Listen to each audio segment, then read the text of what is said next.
গত পর্বে আমরা দেখেছি ম্যালকমসন লন্ডনের কোলাহল থেকে দূরে তার গণিত পরীক্ষার প্রস্তুতির জন্য বেনচার্চ নামক এক শান্ত গ্রামে পৌঁছায়। সেখানে সে এক বিশাল দুর্গের মতো মজবুত পুরনো প্রাসাদে থাকার সিদ্ধান্ত নেয়। যদিও এজেন্ট মিস্টার ক্রানফোর্ড তাকে সতর্ক করেছিলেন যে এই বাড়িটি সম্পর্কে অনেক ভয়ঙ্কর কাহিনী প্রচলিত আছে, কিন্তু ম্যালকম নির্জনতার লোভে সেখানেই থাকতে শুরু করে। সে জানত না যে বাড়িটিকে সে শান্তির আশ্রয় ভেবেছে, তার দেওয়ালের আড়ালে শত বছরের পুরনো এক বিভীষিকা তার জন্য অপেক্ষা করছে। Video script part 2।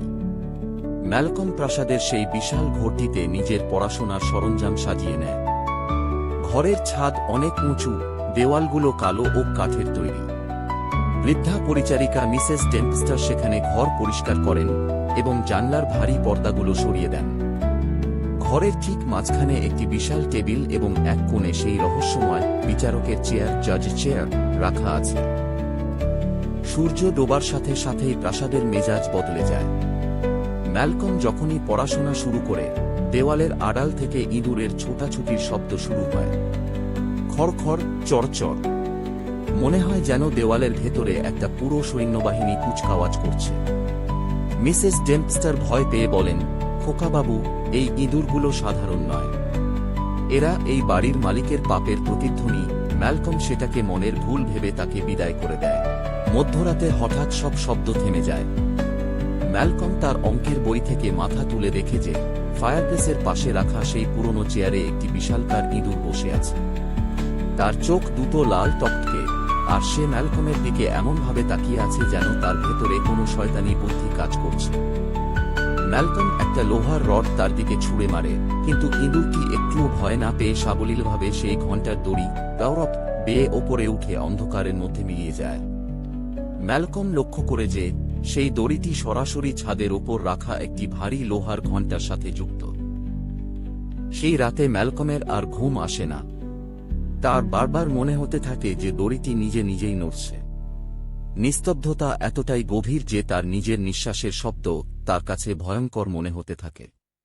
তার মনে হয় যেন কোনো অদৃশ্য সত্তা ওই দড়ির সাহায্যে ওপর থেকে তাকে দেখছে। শব্দ, হালকা গোঙানি এবং দড়ি টানার শব্দ। রাতের শেষ প্রহর। ম্যালকমের চোখে জ্বালা করছে, কিন্তু সে ঘুমাতে পারছে না। হঠাৎ সে অনুভব করে যে ঘরটা প্রয়োজনের চেয়ে বেশি ঠান্ডা হয়ে গেছে। সে দেখে ফায়ারপ্লেসের আগুন নিভে গেছে। ঠিক তখনই অন্ধকারের কোণ থেকে একটা শব্দ আসে, যেন কেউ ভারী পায়ে ধীরে ধীরে তার দিকে এগিয়ে আসছে। সে মোমবাতিটা তুলে ধরে, কিন্তু শিখাটা কাঁপতে শুরু করে।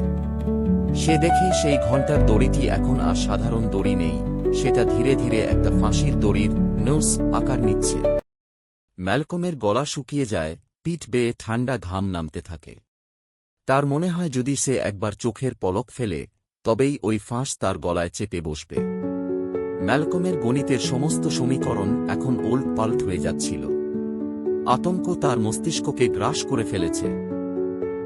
সে কি পরের সকালে সূর্য দেখতে পাবে? পরবর্তী অংশের জন্য ইঙ্গিত।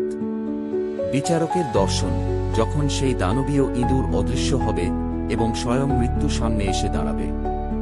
শেষ রায়, ওই ঘণ্টার দড়ি কি ম্যালকমকে বাঁচাবে নাকি তার প্রাণ কেড়ে নেবে?